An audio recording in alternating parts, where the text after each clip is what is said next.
My name is Beth Guide. I'm with Vertical Web, and today we're going to be talking about the basics of SEO and why it's important. So I want to start with that question about why is SEO important, so we understand why there's so much attention being paid to this and why it's a very important function. Google, and I'm really coming down, meaning specifically Google, is the largest driver of traffic for a website. And that number one spot, number two spot, number one on the map, number two on the map, securing those for your business is the difference between the phone ringing once a week and once an hour, or once every other, once every minute even. I mean, I have some companies that the phone just rings off the wall. So it is imperative that we get a strategy that allows us to master Google. Now, are there other things out there? Absolutely. The second largest one, so let me kind of just give you the numbers on this. Google right now, and I think this number is a little bit low, on one of the latest ones I saw is about 60% of all traffic to your website will come from Google. Everything else is all else. I don't know that I necessarily think, I think that number is actually a little bit higher, to be quite honest with you, but we'll go with 60 for the sake of this discussion. The next closest person to you would be Facebook. So, and it's at 5%. Now, if you're like any small business owner that I know, you are going to want to maximize your time. You're going to need to make sure that everything you do gives your business the most amount of effort. And with that said, I spend a lot more time on Google than I'm ever going to spend on Facebook, because frankly, for 5% of the traffic, that's not such a good equation versus 60% of the traffic. So I'm going to put my efforts on 60% because my time is valuable and I have to make sure it's maximized for everything I do. There's some people out there that might say, well, if you go for the smaller amount, you may get more. And that's all crazy talk. Just put your effort into Google, and that's what it needs to be. I see we have a plumber. From the plumber side, we need to be focusing on maps more than I do need to be focusing on the organics. But in all, each and every one of you we need to find a home for you within that organic search within Google, so we make sure that you're present. YouTube, Yahoo, and Bing bring up the rear with at least 4% apiece. So as you can see, we got one guy that's getting 60%, and then the whole rest of the internet is doing the other 40%. The rules are so different for each of those other properties and what you have to do. It becomes you really would need a team of 5, 6, 7 people sitting there to be able to master all these properties properly. Now, as we get into this and we do things, I do have strategies that help us manage Facebook, manage LinkedIn, manage these other properties to help us be present in them. But at the end of the day, Google is where our efforts need to be. And that's where this search engine optimization sort of term comes from, if you will. The other thing is, when you're talking about search engine optimization, what you're doing is basically saying, I'm going to take my content and I am going to optimize it to feed that search engine in the best possible way. So I need to be feeding my customer. I also need to be feeding Google. I have to balance both of them. So I don't want anybody to think that I'm losing sight of the fact that the customer is important. If I roll the clock back 20 years, what ends up happening 20 years ago, I could put anything I wanted. I could feed the search engine, which wasn't Google 20 years ago. And I could do all of that. But on the other side of the coin, the end user was not as sophisticated, so they were willing to accept badly written content, keyword stuff content. They were willing to accept all of that. They just picked the number one person and basically called them on the phone. Those days are pretty well gone. They're judging you on content. They're judging you on appearance. They're judging on whether they feel like you're trustworthy. Do you have any type of reputation? What are your reviews? So there is so much more. So we do need to balance both of these. So I just want to make sure that we understand that as I'm saying this, I am cognizant, and you should be cognizant, that we have to balance between both sides of this. we do to understand how this all works. So let me kind of give you a little bit of the background of this. Okay. So a search engine is pretty much an oversimplification of this is garbage in and garbage out. And the thing is, what do I do to put garbage into Google so they give me back out the answer I want? And I'm not meaning that in a bad way. I'm just meaning that how do I structure things and how do I meet the burden that they need? It's called an algorithm. It's a mathematical computation. I think there's about 200 and some odd pieces of data overall. I mean, that number kind of varies. There really is only about 10 or 12 that really matter. But at the end of the day, what they do is they take a page of content, and I'm not meaning your entire website. They do evaluate that as well. But each and every page of content is run through this algorithm and scored. And when I explain it to people that don't know really about anything like this, I explain it to them that it's like ice skating or boxing. I say ice skating because the Winter Olympics are next week. I say boxing because some men don't like ice skating, so I don't want them to feel left out. All right. But at the end of the day, depends on what items that you put in, depends on what your score is, and then how close you get to number one, just like ice skating. If I flip 3 times in the air, I get a much higher score than if I just skate around in circles. And our job is to jump 3 times in the air as much as possible. That's kind of what our job is. So we've got to understand the algorithm. I talk a lot about what that algorithm is. I don't say, hi, I'm here to say this is an algorithm alert. I say, okay, this is the things that we need to do. There's a difference in formulation on that, if you will, because I can't start talking about mathematics or everybody will be sticking their hands in their ears. But at the end of the day, if you do enough items right, you will be able to make the algorithm do what you want. So what they do is they come in, they take a page, they score, and then they place it within their index. And that process is done repetitively. Okay. Hold on a second. We got, Well, I think it's this one here. okay. Can I remind everybody to make sure that we keep muted? So if we're doing things, just so that we don't have the feedback in the room, that would be helpful. Okay, so they put the stuff in, they formulate it out. Each one of those search engines has a different set of algorithms. So DuckDuckGo is different than Google. Google is different than Bing.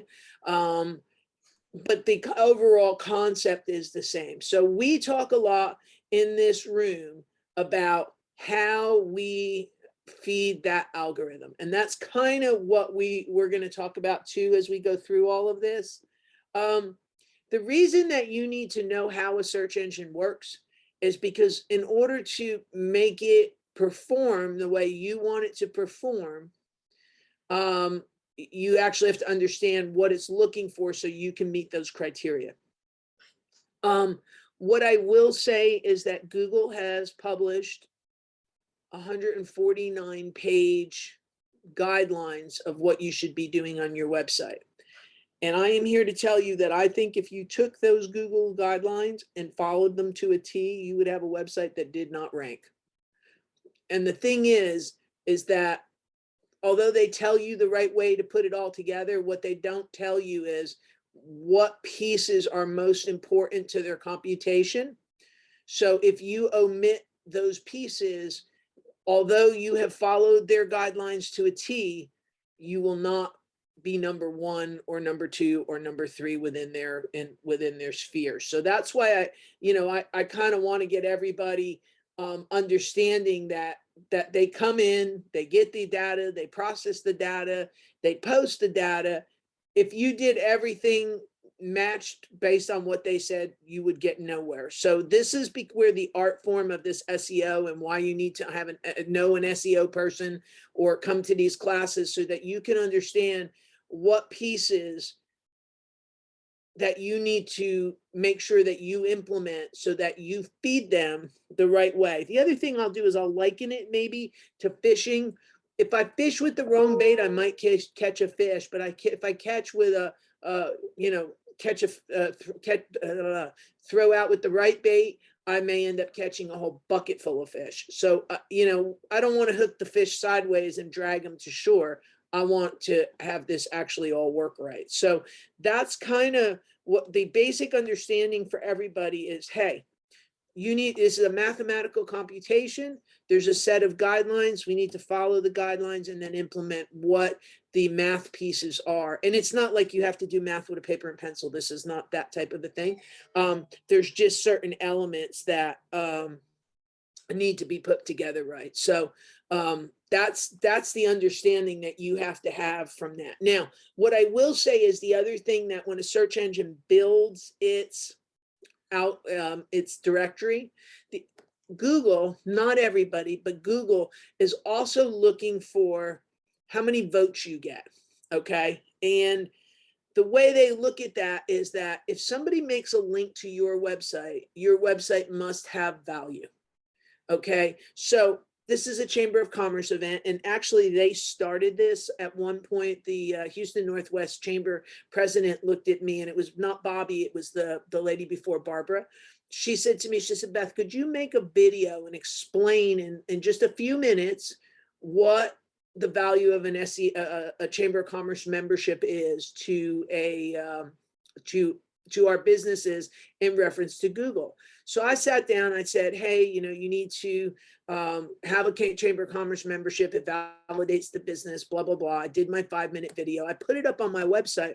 I have 5 or 10 chambers of commerces now voting that my website is important when it comes to a Chamber of Commerce membership and why you should have them. So therefore, what's happened is when you put in Chamber of Commerce SEO, here comes my website. I think we're number 3. Okay. And that's because I put the content up right. But one of the things that happened was I have all these chambers of commerce voting for that, that page on my website. So Google looks for those backlinks, if you will. What you don't want to do is manipulate them. You don't want to fake them. You don't want to buy them, because there's ways you can buy them as well. Anything that is not above board, I'm going to say you should not be participating in. A good SEO company does not generally talk about buying links and how they're going to manipulate the Google search engines. I think they do it, but I don't feel like they have a front-facing conversation about it, mostly because it's one of those heady things that, you know, it's one of those fine points. But just understand your chamber of membership does that. If you're part of the plumbing association, that does it. If you're part of HAR, that does it. Those links validate your business to Google. Those are good links. Those are things we would want to foster. So just put that in your thought process on that. BBB would be on that list. I think that's another localized good one that I can kind of just throw out sideways and say, hey, you should consider that. I am not a fan of the BBB. There's a whole big story to that, but from a link standpoint, it's good to have one. So just know that's out there. Another thing that Google looks for to feed its, and I'm saying Google search engines, every site that you have, or every one of you that has a site, should have a sitemap. I don't mean like the old days we would build a web page that had all your links on it.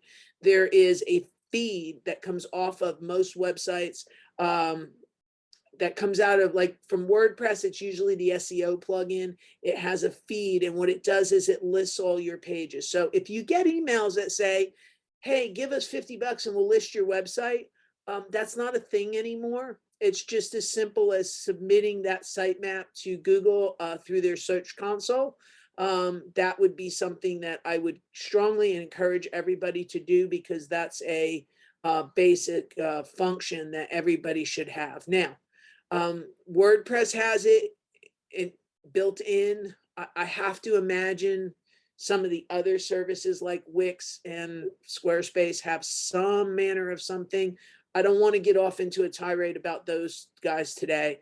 I just want to say that look for how to submit the sitemap. If you need help, we'll have a how to submit the sitemap class probably within the next few weeks anyway, because we'll go through, I want to go through the functionality of Search Console, and that's a part of it. So if you don't know what I'm talking about, just know there's something you should do. And at some point we will tackle how to do it, or shoot me an email and I'll tell you. In fact, probably I'll just stick it on the website of how to do it, and then we'll be.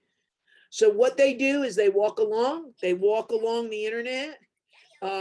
They look for items, and then they decide mathematically how to rank them. Okay. They process it, they index it, and on we go. Okay. They also, as they do this, and we'll come back to a little bit, but another piece of what they look for is how relevant the page is. So if you're going to talk about water leaks under a slab, your page needs to be about water leaks under the slab. Henry, are you still doing aviation, airplane-y type things? Okay. All right. Okay. I'm just making sure. But if you're doing that, can you hold on 1 second? The dogs are going to bark. Hang on. Don't bark, Daisy. Hold on 1 second for me, please. I am so sorry. This is that work from home curse.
I apologize. I had a guy come for the weather, and he was supposed to be here before 11, and now he's on my front lawn. And yeah, so I apologize about that. Anyway, so back to what I was saying. If I was going to have something that was about frozen pipes, the page better be talking about frozen pipes, so that they're going to pick what's the most relevant out there.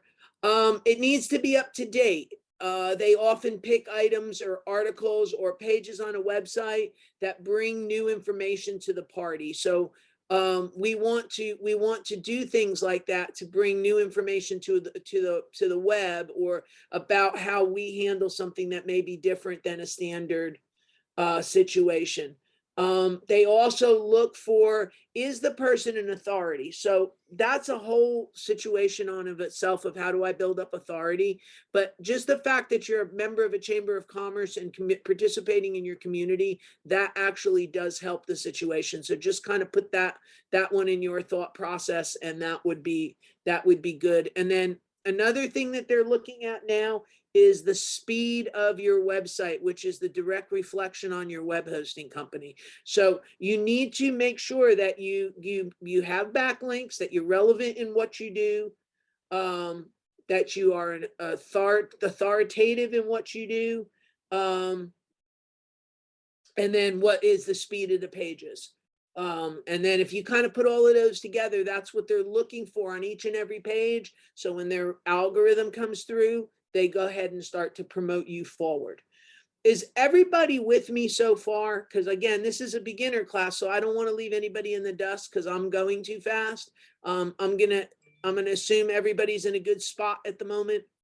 And if you have any questions, stick them in chat. Thank you. Stick them in chat. And I mean, I'll answer them as I go. I can see that. So I don't want anybody sitting and, you know, thinking, hey, this is a basic class and this lady passed me up. Okay. So I just want to make sure we're good there on that part. So if you have questions, I'm going to give everybody time. If everybody's good, I'm just going to kind of go on with it. All right. So we kind of went and we talked about how the search engine works quickly, and then how, why we want the organic results. So the next question we have to ask ourselves, because what I will say is all those things that I just outlined for you take time.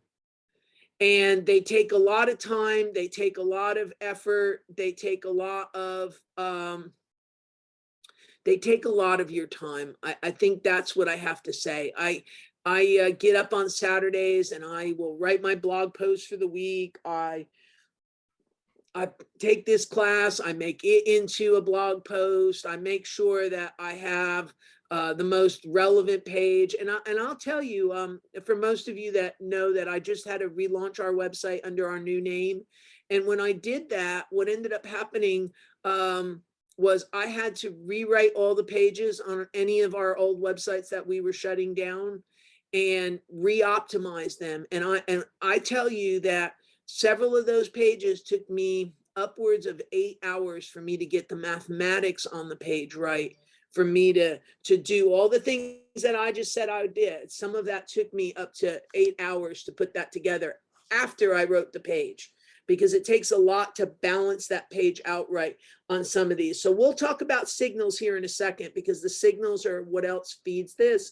But I'm trying to stay in a progression so that we can kind of get through this so we understand. So I do have a question. It says, when adding a landing page, is it okay to use duplicate content? No, absolutely not. I'm not even going to finish the rest of the sentence.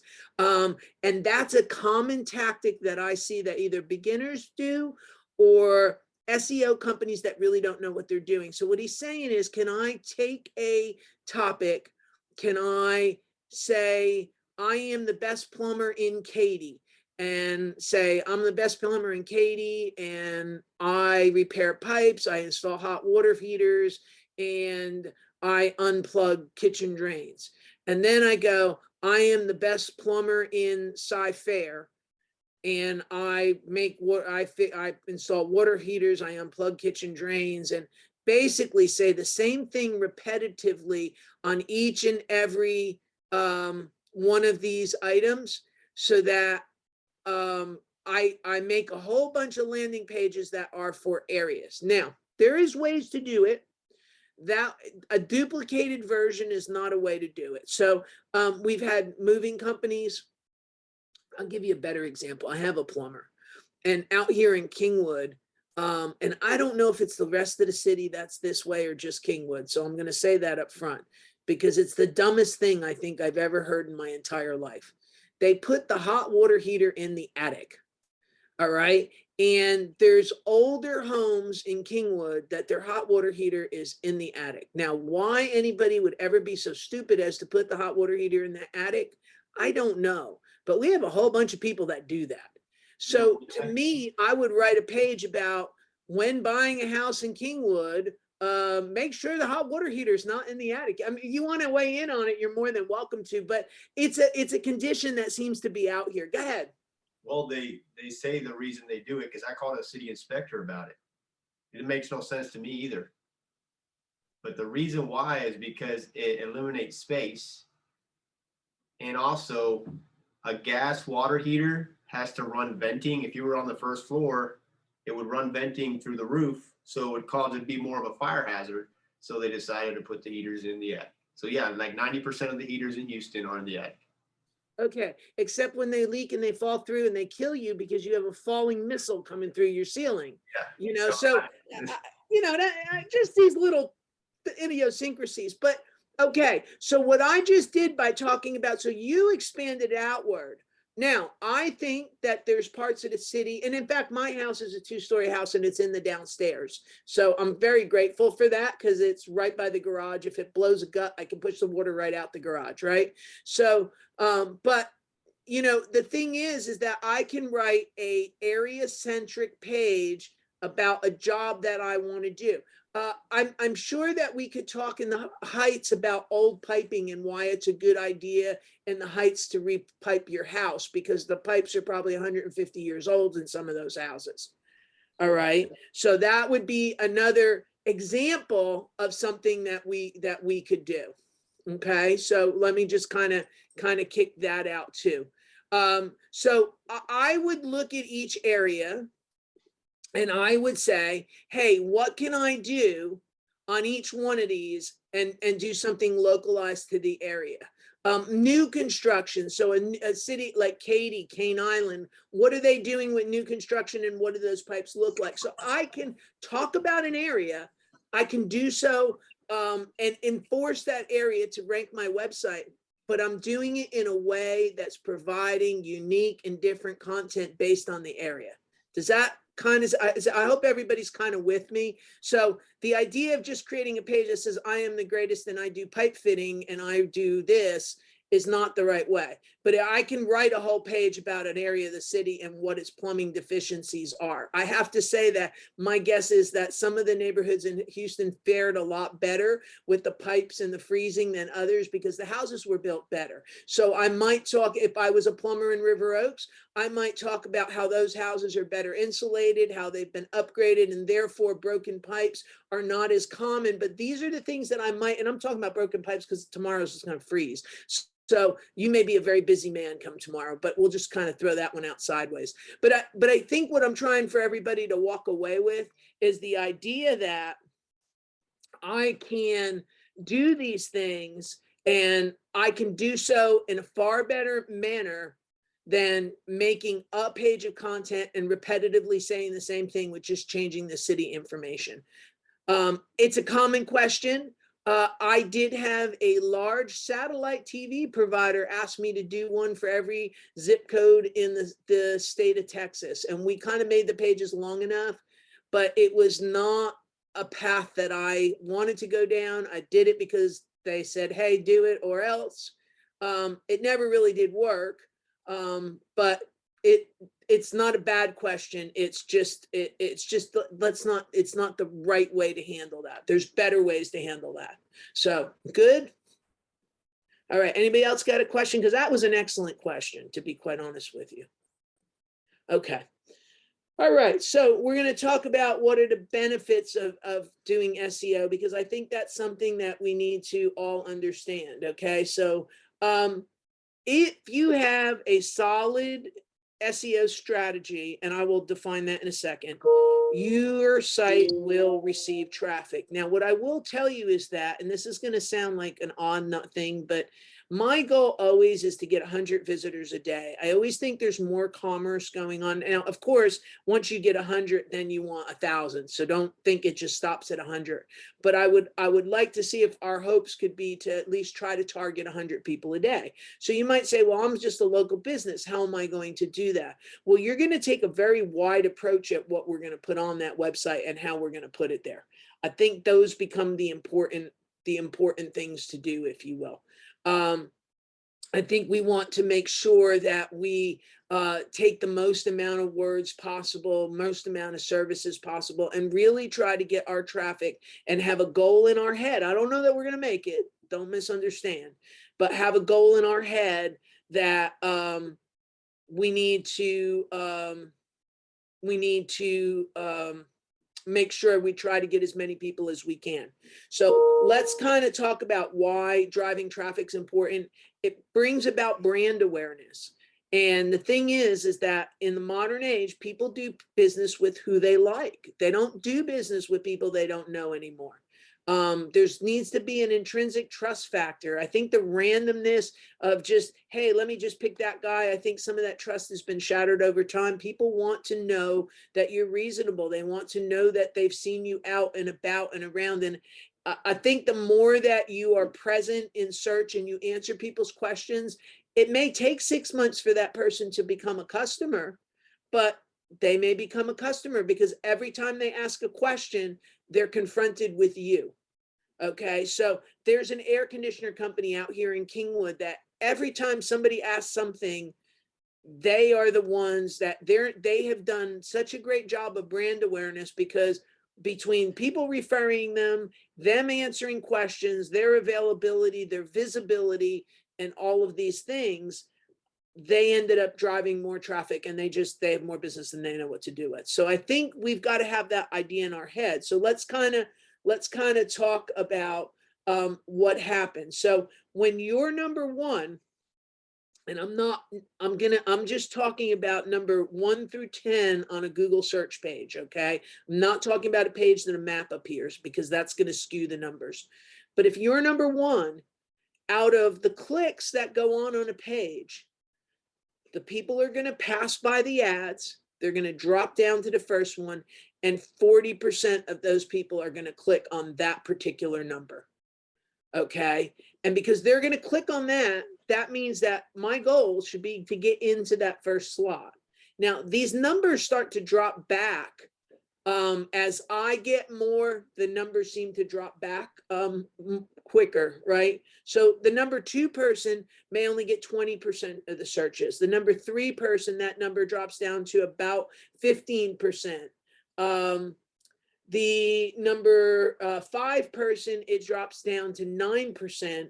And by the time I get to the 10th slot on the first page, I am only going to get to the 3% of all traffic that hits that page. So if I have a search term that gets 1,000 searches a month, and I get down to, I may only get 3% if I'm in the number 10 spot, because everybody else has passed me by. And chances are, by the time they get to the last slot on the page, they've been through all those other people, and they have no idea really what the heck they want or who they want to pick. So our objective should get to be in the first 3 on a page that a map appears on. And, you know, if I put in plumber, it comes up with a map. If I put in SEO, it comes up with a bunch of articles. So they just become different searches. Anything that can be localized and a map pack appears on, 85% of the searches end up in the map pack. All right. So I want you guys to understand that you know that to be in the maps, which is Google Local, which, as I'm saying this, I'm teaching that class this month. So watch your mailboxes for that. But being in that local map or being in the organic search in the first 3 are really and should be a top priority for every business. Now, you don't want to be for every word imaginable, because if only 10 people are looking for the word and you're number 1, and there's only 10 searches a month, that's like, you're going to get like 1 person a year on that. So I'm not going to, you know, you want to be, you're in Cyprus, I'm assuming, with your plumbing company. Yes. Okay. So I want to be number 1 on plumber Cyprus, pipe repair Cyprus, Sci-Fair, any variation thereof.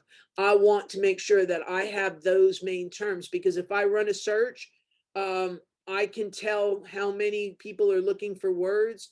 I want to be ranked on the higher words. I don't necessarily want to be on the long tail words on a plumbing term. How do I repair my kitchen sink? May not really be a good one for me. I think it has to be looked at on each and every one of them to see what works out to be the best on that. Okay. So, but your goal should be the high-end terms and how do I get ranked on a map and a map pack? Because you want to be within, you know, 1, 2, or 3. Your goal should be 1, 2, or 3.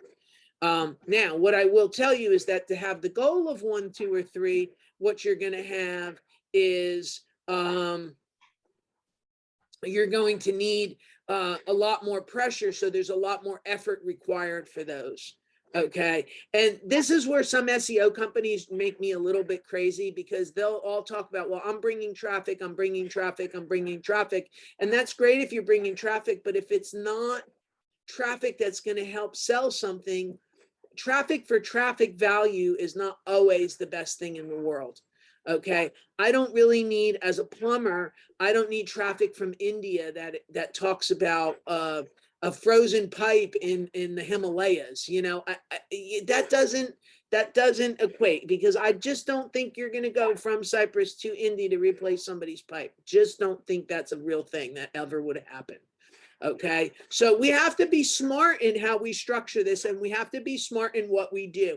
But I just wanted you guys to understand that you need to have a consistent strategy to try to get to number one on each one of these. I'm not sure if you can hear my dogs or not. Can you hear them? Are they like messing up everything, or because they're all barking now at the guy that was at my front door? So do we hear them or no? Are We they? can hear them, but they're not, it's not disturbing. They're not okay, good. Because I was like, I do have something on here that usually deadens them and removes the noise. So I need them to go away though, because they're very loud. All right, quiet. Hey. So I have another. Well, if go ahead. I have another If question. if I can hear over her, go ahead. There's all right. So to be on the top of the maps, you have to do certain things. But posts on Google, how important are adding these posts with pictures, and also one thing that I've heard from a random SEO guy is you can use hashtags in your Google post, and they do have some kind of they help in a way. Have you ever heard of that? I would rather put keywords in there than worrying about hashtags. And I'd rather get reviews that, yeah, you can put them in, but let's not think that's what the magic sauce is. Those posts are important, but there's other much more important things than those posts. Well, let's just say you have a drain cleaning picture.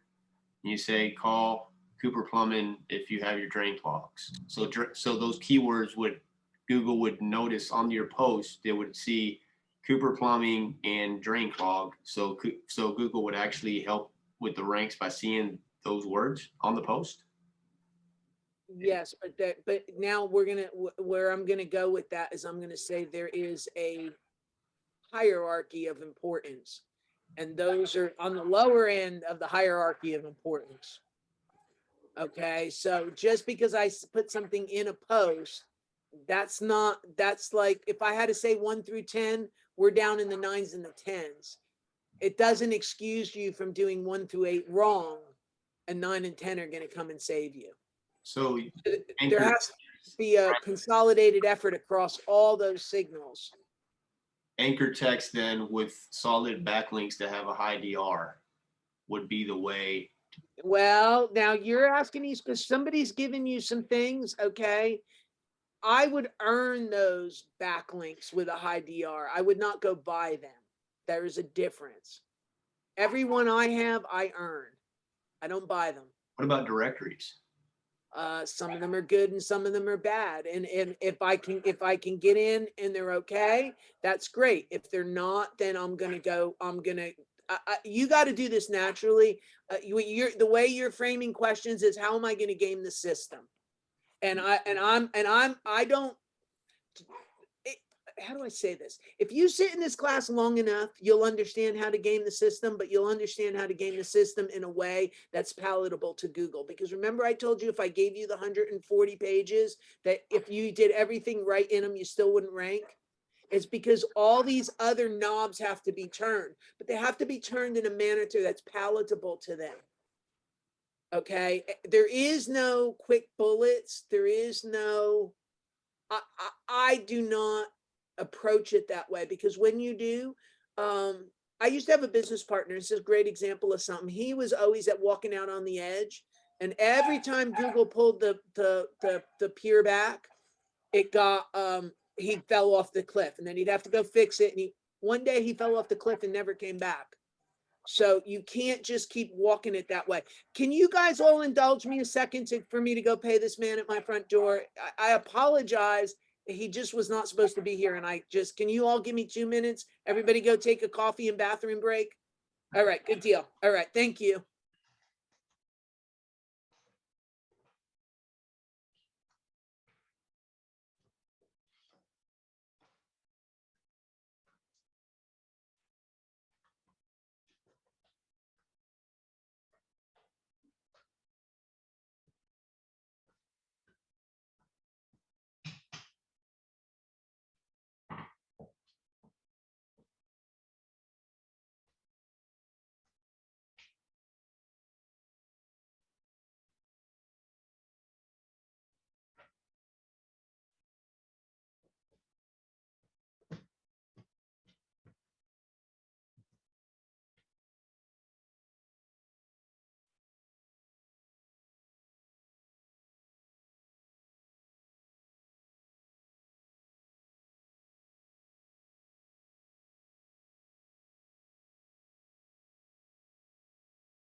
How is that for fast? I'm back. All right. I wrote that check so quick. I did it as fast as I could. Okay. All right. So back to gaming the system. This class will always tell you the right way to do things, but if you listen really closely, I'm also going to tell you how to turn the knobs. Okay. And I will say I have always shied away from link building because it is so toxic. When it goes bad, it's so hard to fix. I genuinely really think I've only, in 22 years of this, I have only taught link building twice, because frankly, if you do everything else that I'm saying right, the links will come. I mean, I'm in the process of consolidating websites, and by the time I'm done consolidating them without ever building a link other than a press release, in 25 years, I'm going to have well over 1,000 root domains and probably 25,000 backlinks that will, but it's because but I've earned every one. I've done things in the community. I've worked to become an expert on the TV. I'm the go-to person for the Chronicle. It's a lot of work,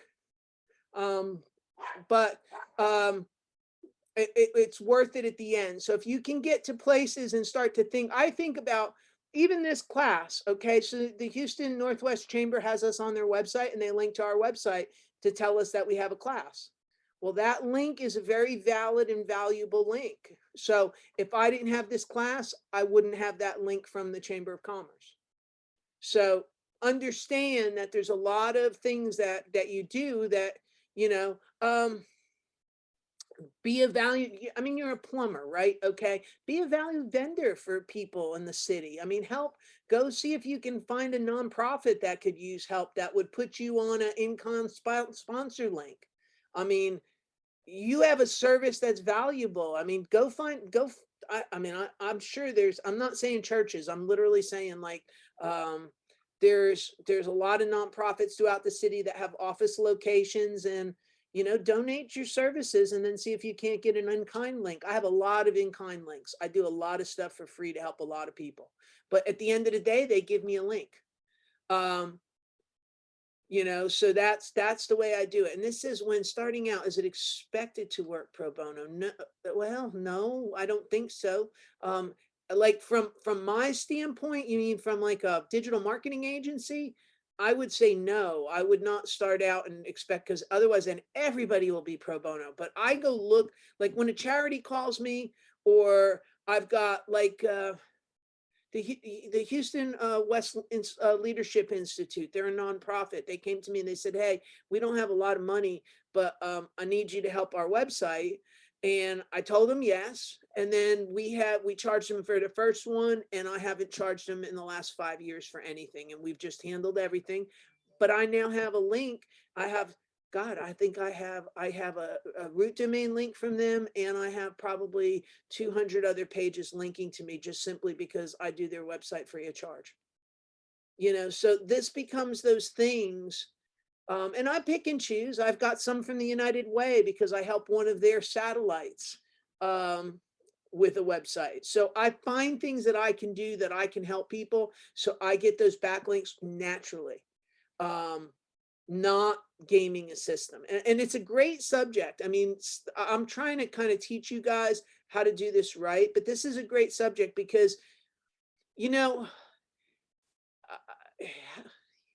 there's always been a discussion in the SEO community against white hat and black hat.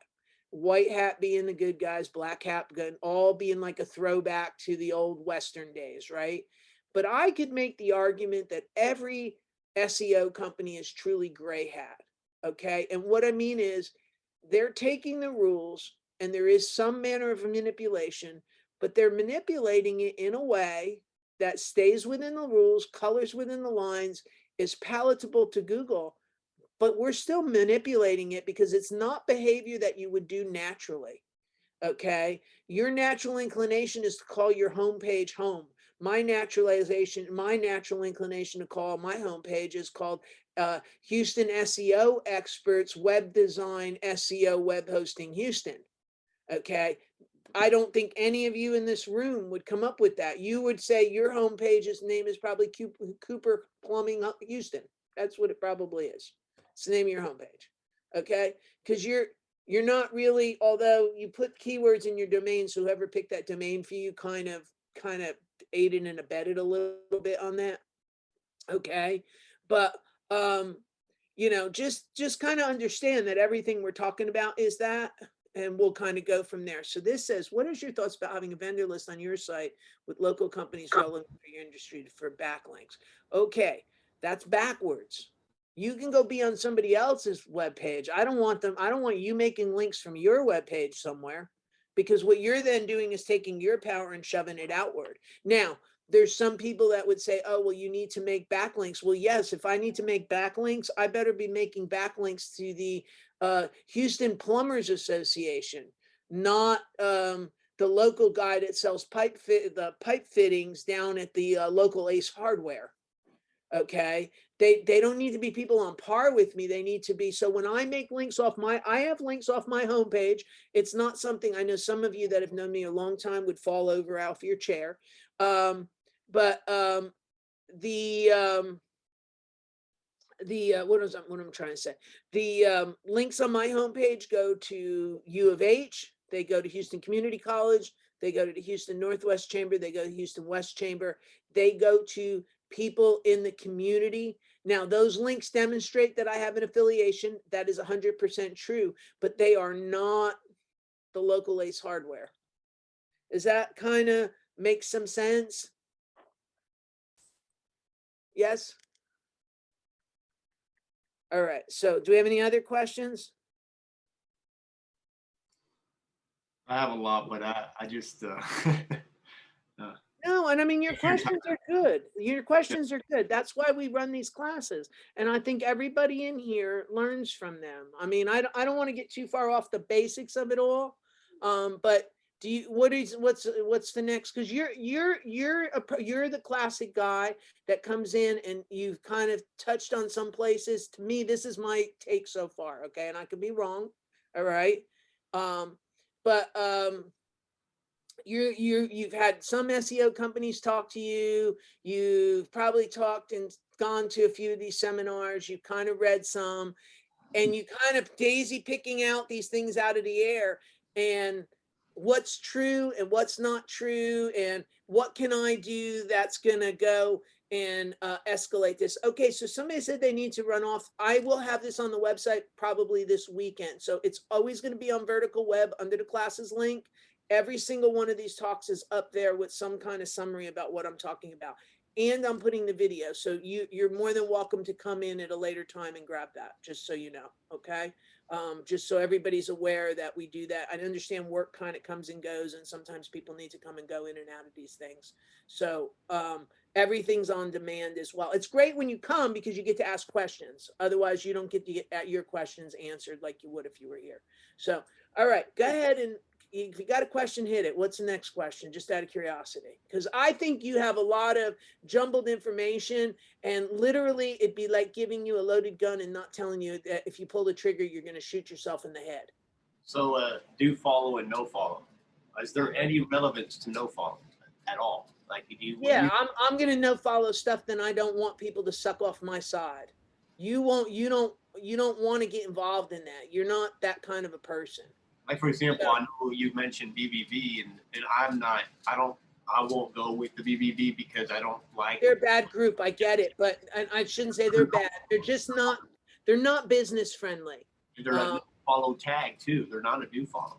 Yes, but the Google understands that that's a professional organization and you're a part of it, so it validates the business.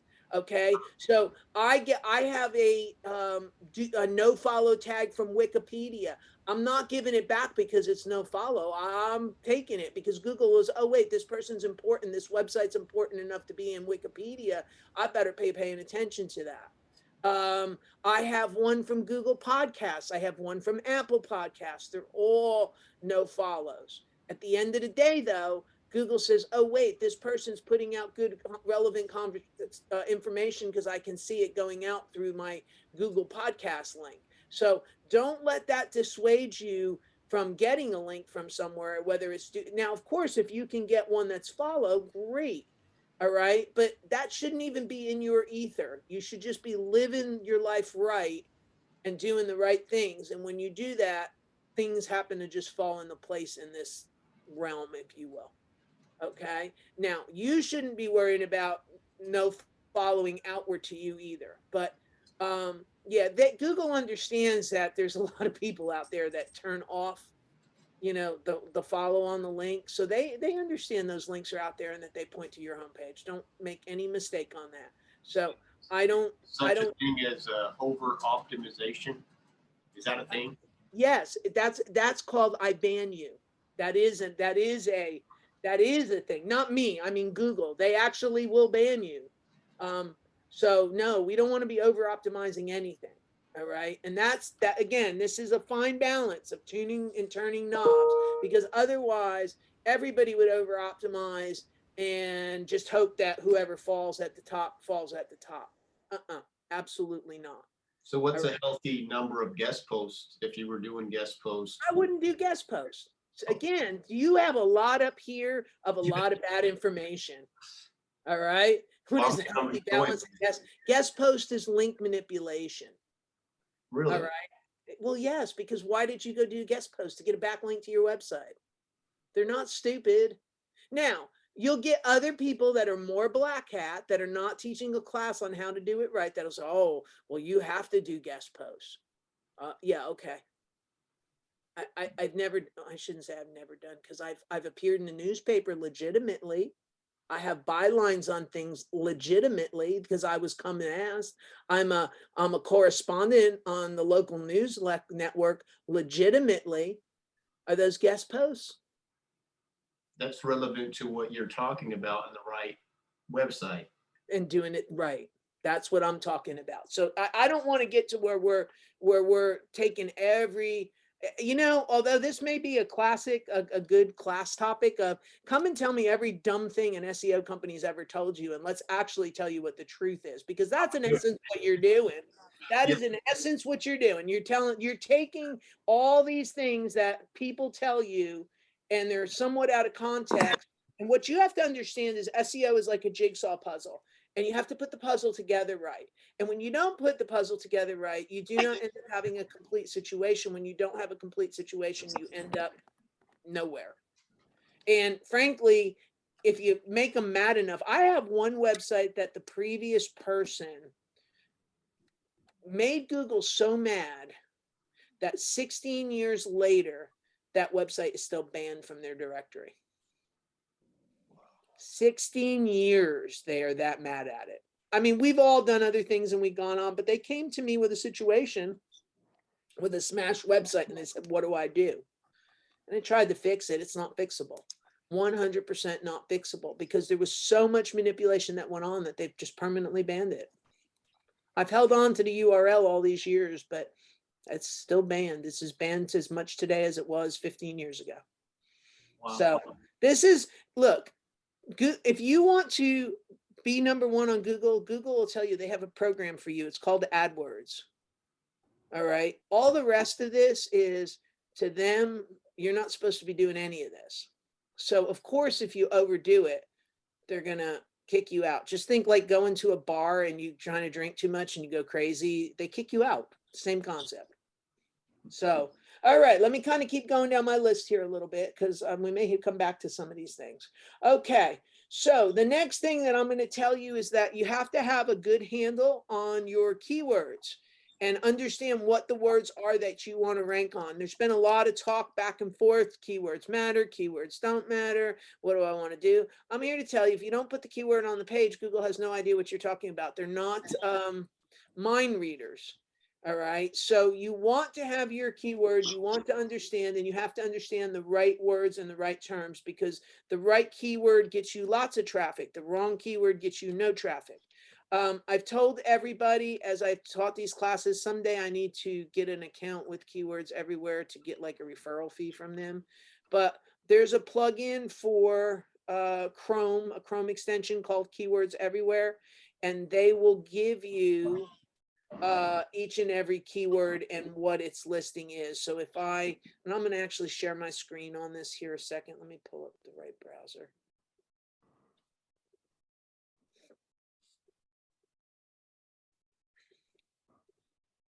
Let me pull up the right browser here.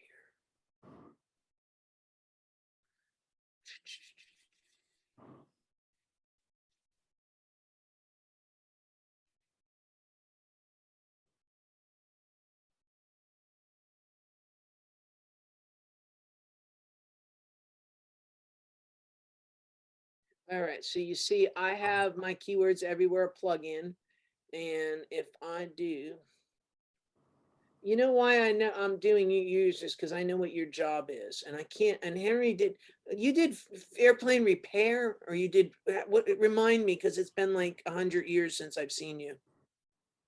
Go ahead, you got to unmute yourself. Nope, still have to unmute yourself. Nope. Now? Go ahead. Now, yes, go ahead. Okay, very good. No, I don't do repairs. What I do is, we call it, I supply spare parts. All right, so airplane parts, right? Yes, and All also right, so what we call repair management. Say, for example, if somebody has got an engine to be overhauled, I have shops I work with. I take the item to the shop, I do the follow-up and the documentation, making sure the job is done, searching for the parts, that type of thing. all right, so I just put in airplane engine overhaul shop, and you see what it tells me. There's 260 searches for that a month. The competition on that is somewhat reasonable. It's got a $4 search on it. There's 4 companies in the city of Houston that do it. And then what it will do is, if I make my window bigger, I think it will show it all. Let's see. Oh, you know what? I got to turn this one piece off because it's, hang on a minute. I got to turn off this other tool because they fight. All right.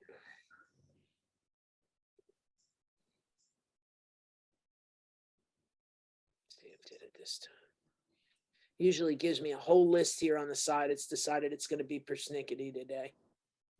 But it usually gives me an entire list off to the right-hand side of all the things that people look and ask for.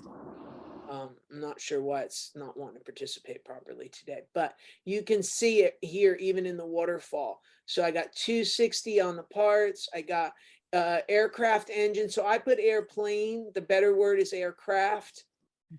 You can see it's 320 versus 260. I'd actually make sure both those words were on in my thought process, because they should be able to be used interchangeably. All right. If I just want to do airplane parts, let's see what that looks like.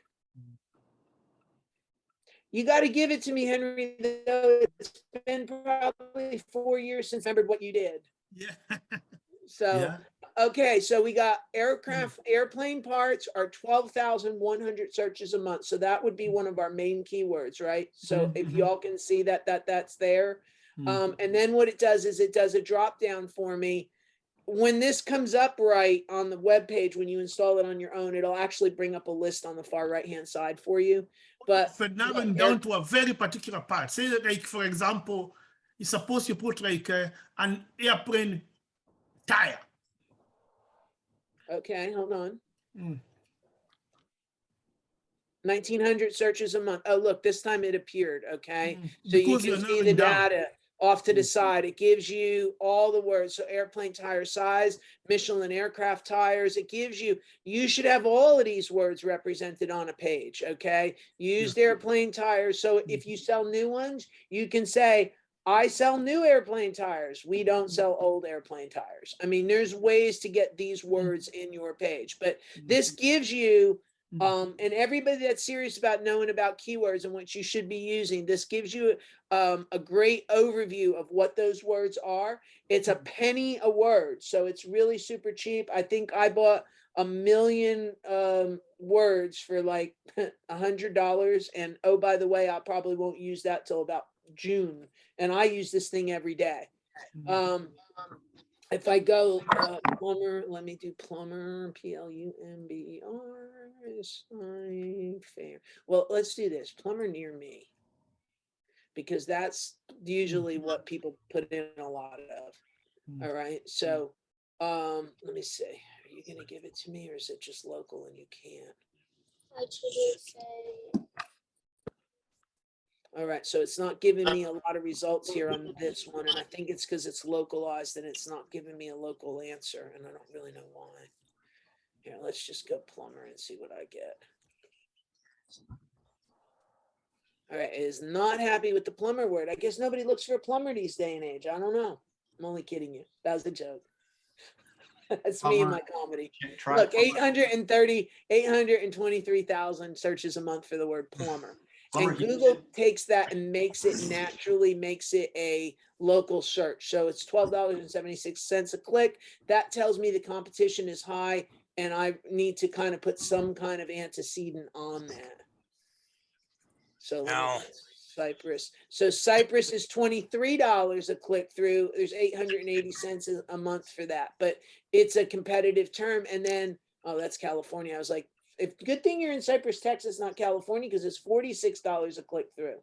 All right. So that's a thing to say. But you can see as I come down these, there's certain values for these words and what they are. So it gives you an idea of what I should be searching for, what I should be looking at. So Cypress, plumber Cypress, 1,600 searches a month. The cost per click on that is $19.33. If you can get yourself ranked in the first spot on that, you've saved yourself $19 a click through. So this is where SEO in the long run always works better than SEM, because if I have to pay for a word every time somebody clicks on me, I'm going to pay. And that whole business model does not necessarily appeal to me. I'm going to say that. So, but keywords everywhere, I don't want to get too far off that point. Keywords everywhere is going to give you a good overview of what keywords you should be picking. You should be targeting the high ones. You should understand the competition on the high ones. If they're more competitive of a term, the cost per click is more expensive. What that should mean to you is that that word is going to be harder for you to get a ranking on. If it's pennies on the dollar, it means there's no competition on a word. But what I'm going to tell you is something like, let's see if this still works. Oh, here, let's just do this. Let me see what comes back on this. So there's 1.8 million searches for SEO, but if you notice the cost per click on that is very low. Okay, it's $3.60. The reason it's so low is because nobody in their right mind is going to try to pay for that, because this SEO term is not services. It's usually people looking for, what do I optimize? How do I do this? What is the techniques? What is SEO? It's informational pages. It's not necessarily relation to where you are. So just understand that that's not the best keyword in the world for SEO. But if I put SEO company, notice it jets up to $18.59. And the reason it does that is because the second I put company in, it's a signal to the rest of the world that I'm looking to buy something. So that's a word that that would be, if I was looking to do something, I would be more apt to have a transaction with the word company appended to it. Just how you do it or what you do with it doesn't necessarily dictate that that person is looking for a service from you. All right. So you got to use some reasonable understanding of what's expensive. Look at what the other terms are. How does that work? I never will go for just the term SEO. If I happen to rank on it accidentally, yay for me. Okay. But I don't think that it's going to necessarily get me a customer, simply because at the end of the these are all informational topics. They're nothing to do with finding an SEO company. Okay. And in fact, frankly, vertical web is in here. I think it's within the top 30, but I'm not gonna get a client out of it, because these people have information more often than not. And Google's making sure that people get information and not agencies. If you notice that, these are all informational people, most of which don't have an agency. Okay. And even the ads that are surrounding it, even though the ads are for companies, because the audience is not looking for a company, they're looking for information. The ads start to become what pointless. I wouldn't even get involved with an ad on the word SEO by itself without anything attached to it. Just simply because that they're really not somebody that's looking to buy something. They're looking for basic information. And Google's training the end user to do that. All right. So if that helps. Okay, so let's see. I want to just make sure we don't have any other questions. Okay, so I think I've got all your questions answered so far. So we're good. Okay, so make sure that you have a definitive plan for keywords. Keywords are not dead. You definitely need them. Keywords is a whole thing that I can teach 2 hours where I'm on my own, and we will do that sometime this year. We do that a lot. So as I start the year, I always kind of try to tell you what you need to know, and then we kind of go way granular on this stuff just over time. So just so you know that was happening. The one other thing is that, and I touched on it already, and I just want to make sure that we're all kind of clear on this.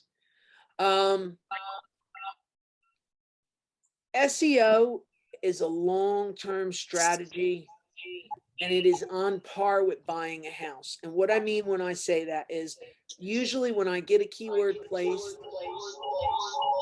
All right, who's feeding back? Yeah. All right, let me try that one.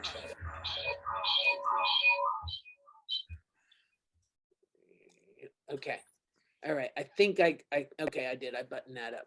All right. So when I am looking at SEO and I get something placed, if I've done a really good job and the competition is not super, super high, that sometimes will just stay there. And I don't have to do a lot of work for it because the page is really good and it becomes a permanent situation. And it may go up to the first slot. It may slide back to number 3. Houston SEO expert. I have been bouncing between number 1 and number 6 for the last 2.5 years. I put no effort into it. I've got it placed. I don't spend any money on it. I just kind of keep on keeping on. All right. So some of these things now, SEO Houston SEO, I got to stay on that all the time because the math on it changes. So as a result, you come all the way up, you go all the way down, you come all the way, but it's a much better term. And the competition is great. But what I want you to understand is that when you place something there, it's there.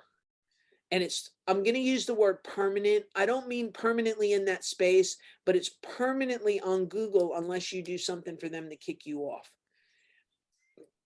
On AdWords, I'm going to pay, and when I turn my payment method off, I disappear into the ether. And you need to understand that that's a really important difference because I would never tell somebody to build a strategy based on SEM unless they knew they were going to have several $1,000s a month to throw at it. And honestly, depends on what it is. It may be higher. I mean, a personal injury attorney, the bid is like $550 for it. So you're going to, every person that clicks on a personal injury lead, the cost on that is significant. All right. So you want to get a permanent ranking and then understand that the ads really only get about 15 to 20% of folks. Now, it used to be they only got 5%. So that is coming down. But overall, you're skipping 85% of the searches not having a representation there. And then the other thing is that the other traffic sources, they kind of go up and they come down. So if I'm TikTok, I'm going to get more traffic now from TikTok, but then someday TikTok's not going to be the thing anymore. And we may have Stop My Clock, might be the next one, or a dance on the internet, or whatever the heck is the next thing that comes up, right?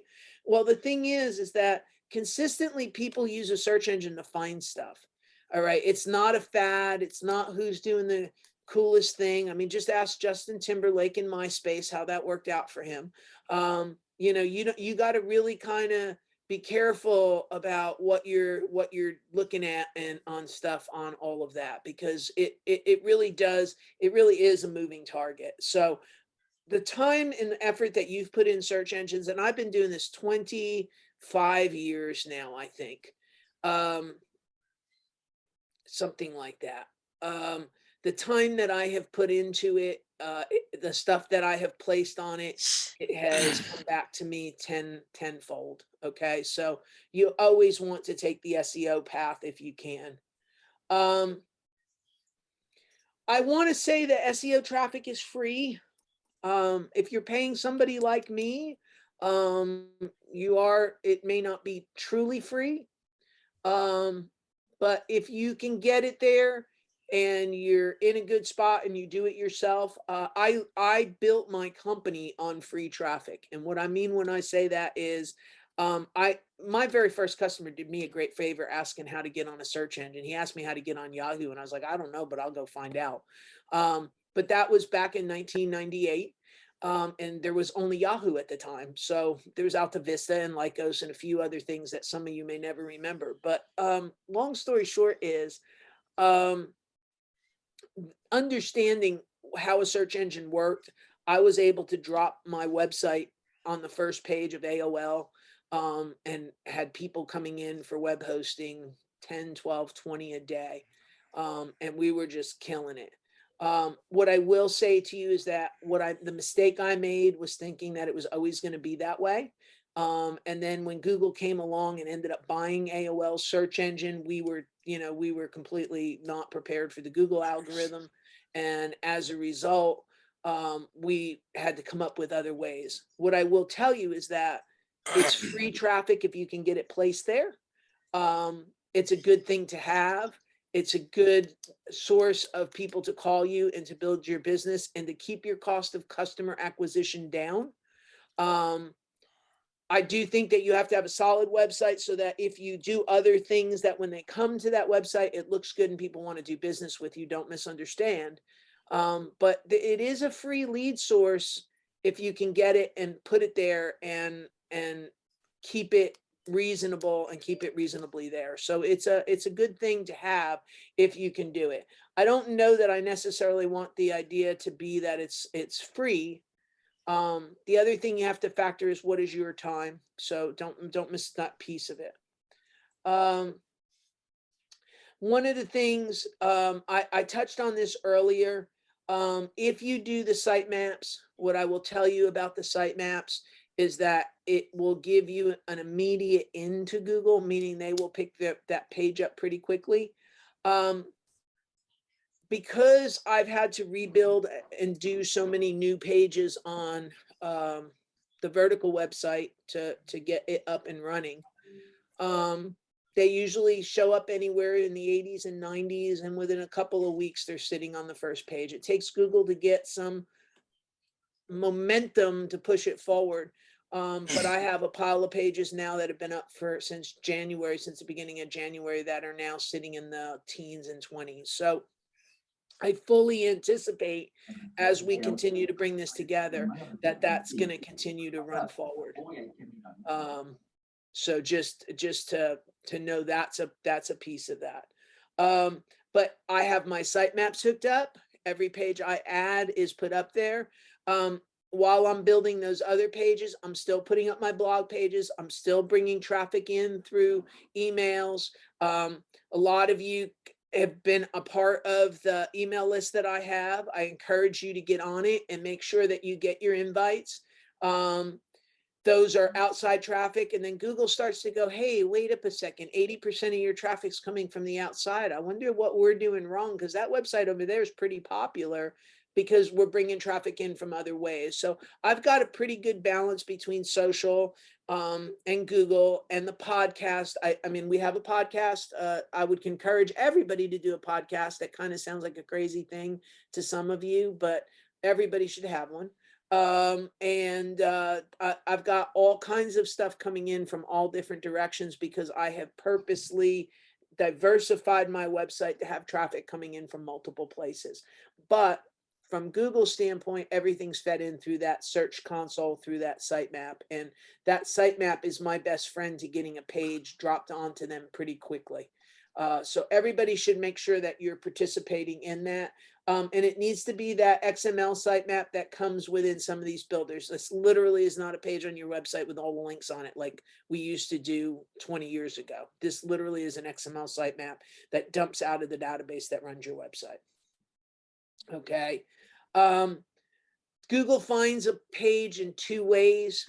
Basically, it'll find it through the sitemap, or it'll find it as a mention on somebody else's page. So if I put up a new website and I join a Chamber of Commerce, that Chamber of Commerce site will help Google find the website themselves. So just understand that stuff that you do on the outside plus the stuff you do on the inside, those two things work together.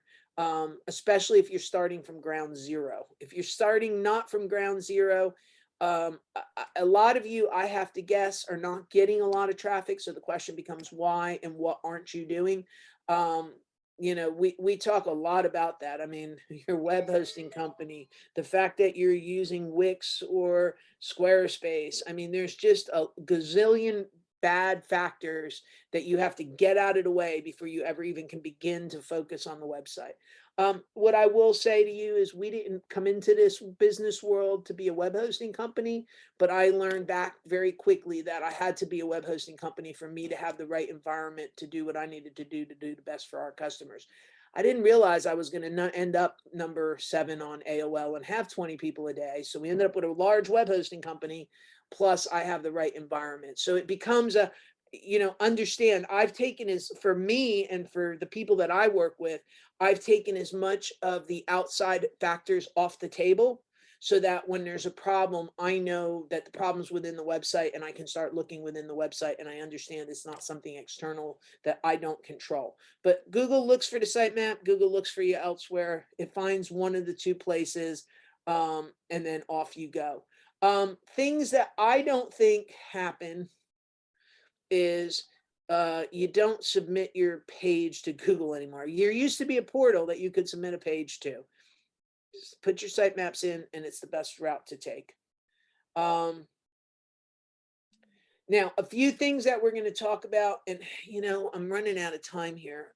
Maybe I need to add this back in and kind of finish the next time around. Let me see what I want to do with this because I'm going to say this. All right. I'm going to cover some of this. I think what I'm going to do is do a part 2 on this the 1st of next month. And we're going to talk about how to set that website up so it's set up right. It's going to go for you, Cooper, there, because if I had to guess, you have a lot of opinions and it's not set up right. So I'm going to guess there's a lot of problems there. What I'm going to do is I'm going to take this whole how to set the website up for success, because if you don't do these things right, you're dead in the water anyway. So we did all that. So what I'm going to do, because we got some time left, is I'm going to open the floor up for questions. I want anybody who's got a question, now's the time to ask it on what we've covered or what you think we should be, you know, and then what I'll do is I'll come back. I wasn't intending to do this as a part 2, but really there is so much here. I think it will lend itself to a part 2. So if everybody's cool with that, because there's no way I'm going to get through the rest of this in a good way, fast enough moving forward. So what questions do we have? All right, hold on. I got another one coming in. Cooper, you can, like, if nobody else asks questions, you can ask questions all day. Okay, so we did build the website and it is SEO. I mean, we went through this whole, I don't know where I went, but it would show you your what you've done to make it to where it's SEO friendly on mobile and on, but you could check that for yourself if it's actually SEO friendly. But I think what you just explained exactly what, you know, like the whole manipulation there where you're trying to add. I do a lot of blogging. I'm a master plumber 17 years. So I do a lot of blogging on every type of question you have on plumbing. But The problem is you can only do so many blogs, and then no, you have plenty of. There's all kinds. Just change the wording. No, No, because I'll tell you what, half the things that I do are based on the questions I get in my email box. And what I may answer, if you, okay, it's a good example. Kingwood is built on sand. So what you would do for plumbing under a house in Kingwood is very much different than what you would do as the further north I get from the coast and from the waterways. Okay, because you start to get clay and hard clay, and you know, the further north you get, so this dirt in the soil. So if I sent you a question, my question, you would have to look at what, like if I talked about what was under my house or a water leak under my house, I think you would have to look at what the soil is, look what's under my house, figure out what it would take to go under my house. And that makes me a very much different answer than the same person that asked that question and they're out in Madisonville. You agree with that statement? type A, Okay. B, C soil. Yeah. Huh? There's three types of soil. Right. Okay. I would So- go with blog. Yeah. And that's and where I'm saying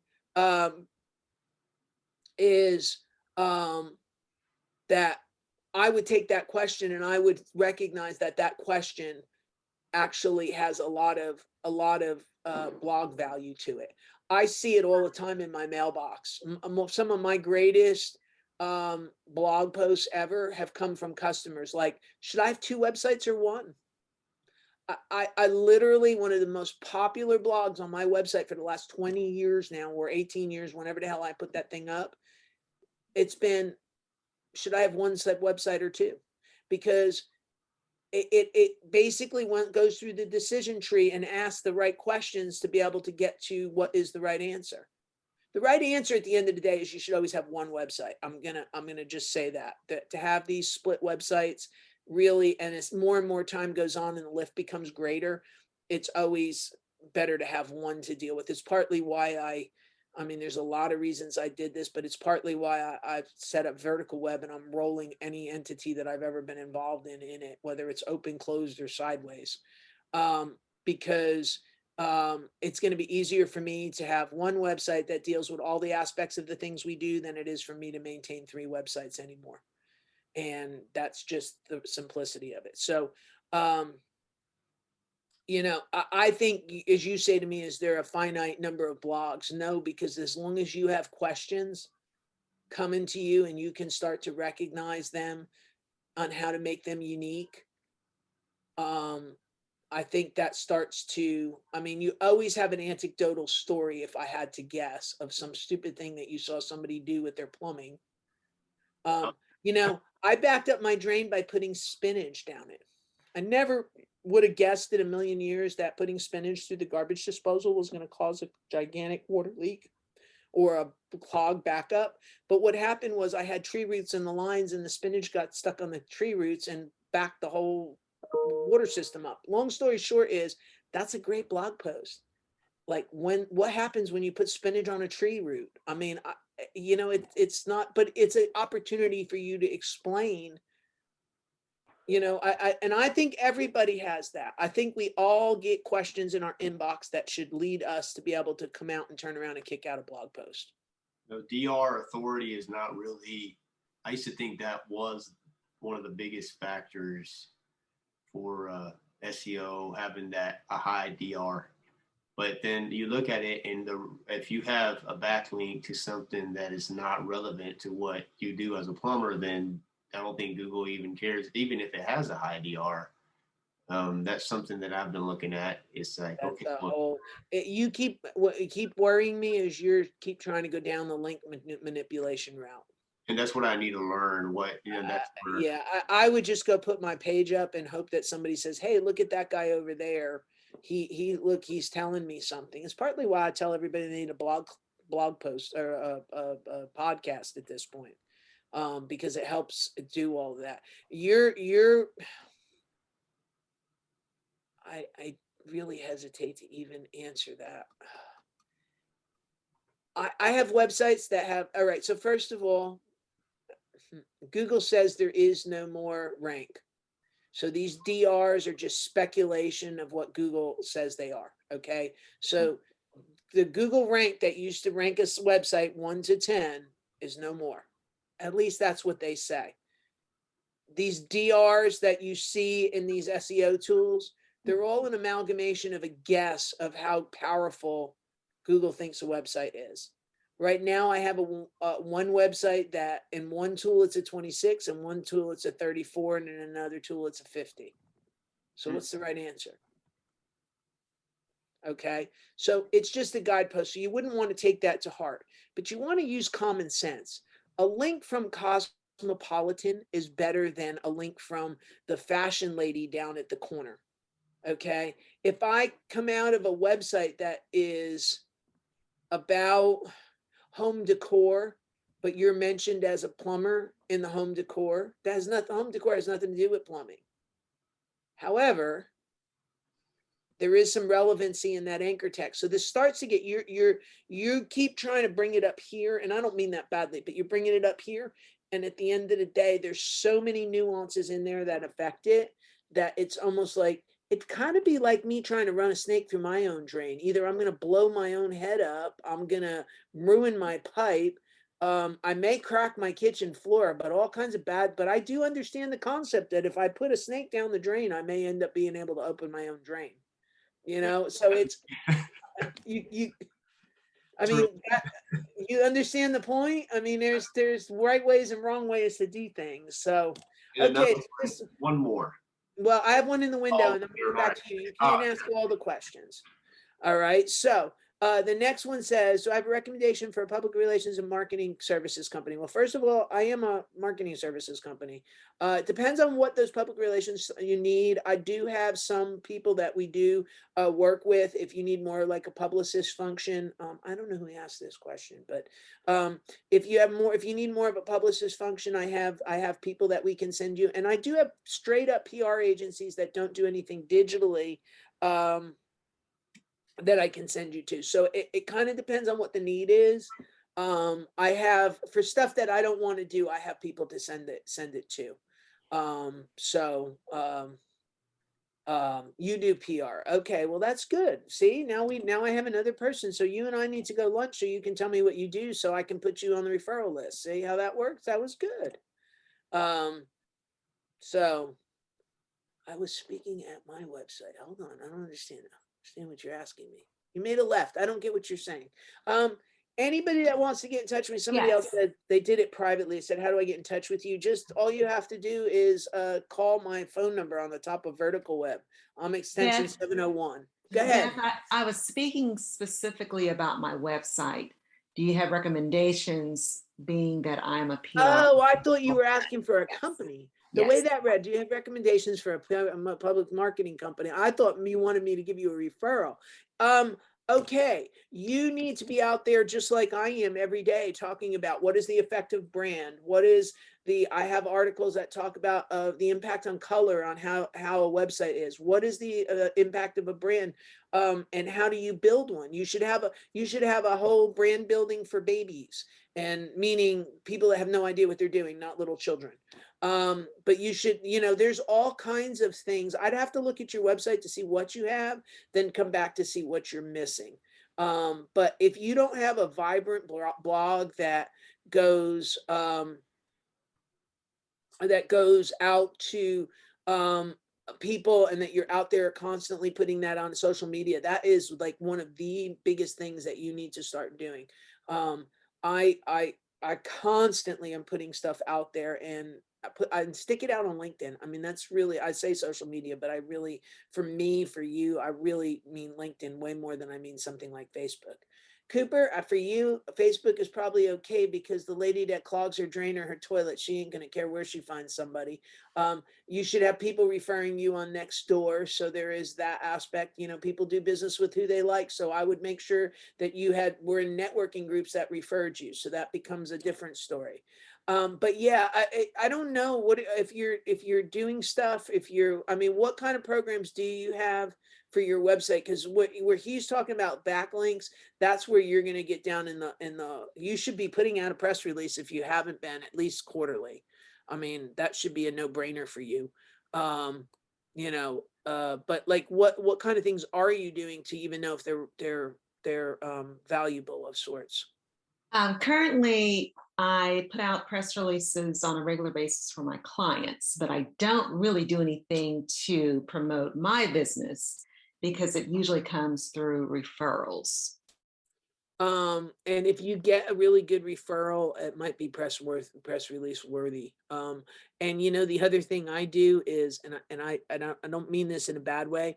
I'm the media contact for some of them. So I have our web address right in the bottom as part of the media contact. Sure, yes, I do too. Yes. All right. So if you Uh-huh. have that, I mean, you're actually doing some of that for yourself, just simply because you have the backlinks running through through the press release itself. So I'd have to look at what you've got. But that would be, but blogging would be a biggie. If you're not doing that, you need to get on it, because you need to become an authority or a voice in the echo chamber. So that because people evaluate you basically by how they encounter you, right? So if somebody refers you, somebody refers me, they start to look at me and they like start to realize that I'm like so different than I'm not just somebody that knows a few touch points in SEO. I'm one of those people that the touch point, I'm like right the touch points. Let me just probably say that. So that should be the way people encounter you and understand that's what you're doing. And if you're not blogging and putting yourself out there, with a video, there's nothing to say. One of the greatest inventions ever was Zoom. As crazy as that sounds for all its other things, I can kick Zoom on and make a video any day I want. And it becomes really easy. It records it, you download the recording, and off you go. You've got a ready-made everything. You don't have to learn how to edit video. You don't have to do anything other than download the file and upload it to YouTube. I mean, I put a little intro on mine, but if you didn't do it, it's not going to kill you. But I mean, at the end of the day, all of those things become aggregate onto who you are and what your perception is and how well you can push yourself forward. And I think that's one of those things that needs to be done. Okay. To the person that said, what is my phone number? You just gotta, seriously, the answer is verticalweb.com. And if you go to that website, it's got a telephone number at the top of it. Okay, what other questions do we have? Beth, I had another question for you. Like I said, I distribute press releases to the media multiple times a month. Are you recommending that I post those press releases on my website? I put them on other people's websites. So when so to Cooper's point on backlinks, okay, so let's say I do a press release, right? And I put it in, I'm the media contact, my web address is at the bottom, my phone number's on the bottom. Not nefarious whatsoever. It says media contact, right? Right. When I go take it and I put it on, I put it on the customer's website, it's got the link for the media contact on the bottom of it. Sure. Okay. You track it? So I am doing that currently. You're putting it on the customer's website. It's not Right. your website. Or they're You're putting it on. Right. Yes. Right. Exactly. Because that's a fair thing to do. That's not a manipulative thing to do. Cooper, I'm just trying to let you know that's the difference between, okay, I'm not manipulating something when I do that. That's an honest to goodness. You put out a press release, you put the press release on your website, it kicks back. I happen to have a link then on the customer's website. Okay. Because I'm the media contact. If they don't want that, they can be their own media contact, but then they just need to let me know that they need to be my own media contact. Okay. Make sense? Yes.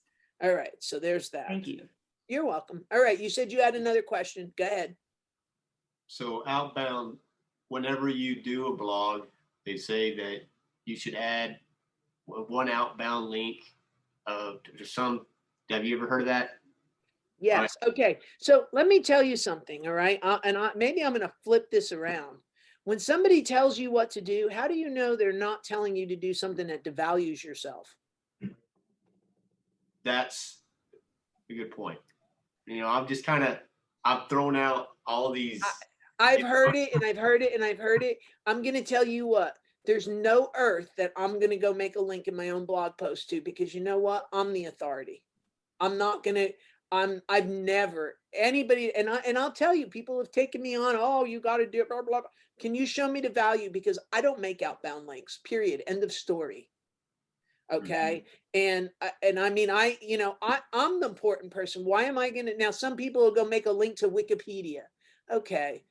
Why did you do that? So that somebody can go look up a word in Wikipedia and then they get lost in Wikipedia and they never come back? I mean, what all this stuff is designed to get you to do a behavior. I don't, the only place like I said, the only place I ever have linked to is HCC, University of Houston, Small Business Center. And because it made sense and it was part of this class, you will never see me making a link to anything involved with SEO web. They used to want me to link to GoDaddy. Why in the heck would one web hosting company go link to another web hosting company? Anyone explain that to me? They get the Okay. Yeah, it's not happening. I'm smart enough to know that you want me to go make a link, so I'm going to send my traffic to GoDaddy. Are you, what little joint thing are you smoking that you need to go put down on the table? All right. It's not happening. So that's my opinion. You will hear other people say, oh no, we got to make links to other people. Why? Why? Yeah. I'm the expert. But So, if you add any links that go back to, like, for example, your Facebook page or your LinkedIn page, or your they're at the Instagram, top of my head, top of my website, every one of them. And they're image links. They're not text links. They want you to make text links. All right. Those are image links out to those social properties and everybody has them. I'm not worried about that. But what I am worried about is you taking a link and going and linking it to Lowe's. Here, don't go buy this, go to Lowe's. And next thing you know, they're at Lowe's buying it to do it themselves, install my own toilet kit. yes. All right. I mean, yeah. Sometimes people say some really stupid things. The thing is, Google doesn't put out a book and they don't tell you what to do. So you have to make some common sense decisions, right? So does it sound salient to you to start making links to other people's website when you know that you hit a link and you don't come back? Yes, it doesn't make any sense. Then I would say if it doesn't make any sense, you probably shouldn't participate in it.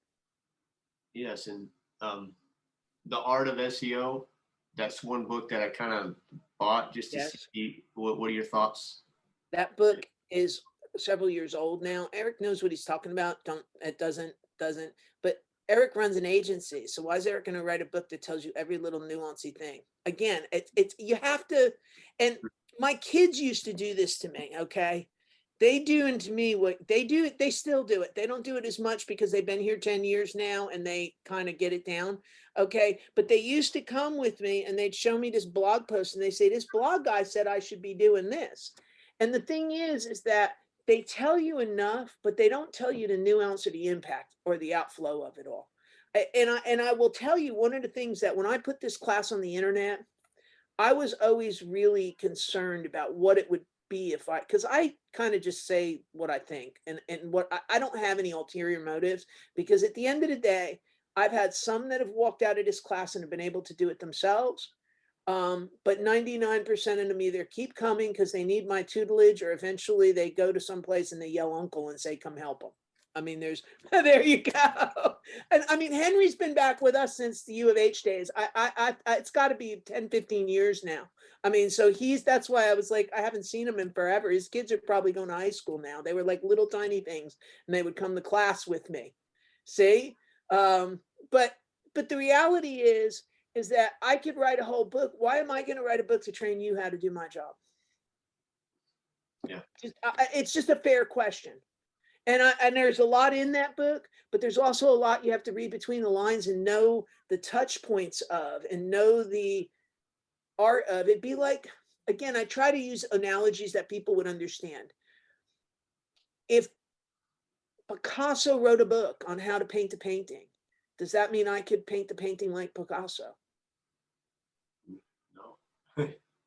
All right. And Eric, and like I said, Eric knows what he's talking about. There's not any two ways about it. I mean, that's not even a thing. And I've never actually truly sat down and read that book front to cover, because him and I kind of started this all at the same time, meaning that we learned because we came up through the ranks, not because we read a book. But along the way, as I learned what I want to do, like this whole outbound links on my website, I literally have insisted for 20 years, I am not making a link outbound to my website. Just forget it. It's not happening. And people have come for years. Even my own business partner used to argue it with me for a while. I'm not doing it. I'm not going to do it. So just, and I don't think it hurts me because I'm on the first page of Google. So I must be doing something right. You know, so that's the thing. I mean, the one hallmark of this for the last 20 years, I've been teaching this class since 2003. Okay. This is like straight talk. It is what it is. I answer it the best I can. Some of you guys don't have enough. You're way overthinking this. If I guarantee you, if I went to that website, you're missing the high level ring things while you're running around worrying about what your domain authority is. That's a thing that's not a thing, that may be a thing that nobody really knows if it's a thing. So you're worried about this granular piece. And my bet is I could walk up on that website and I'll find something in the first 2 seconds of you didn't do it right. That's just a guess. And I don't mean that disrespectfully. Don't misunderstand me at all on that. But where you are, you're down in these granular things that you need touch for. So Una conferencia de Zoom, cuéntame. you can come forever. I got no problem. You can just keep coming. I mean, like him, he's been here for 10 years. Longer than that, really, Henry, right? Because it has to go back to 2007 or 8. Maybe 2009, something like that. But I mean, it's got to be, there's others of you that come in and out of here that have been here. Jackie's usually here and she's not here today, but she's been hanging around 10, 12 years too. They've all been around 10, 12 years because they're all doing it. Or Jackie's an agency. She comes find out what she's supposed to be doing for her customers. That's what we do. Can you hear me? That's fine with me. So 15 years. all right, what's the next question we got?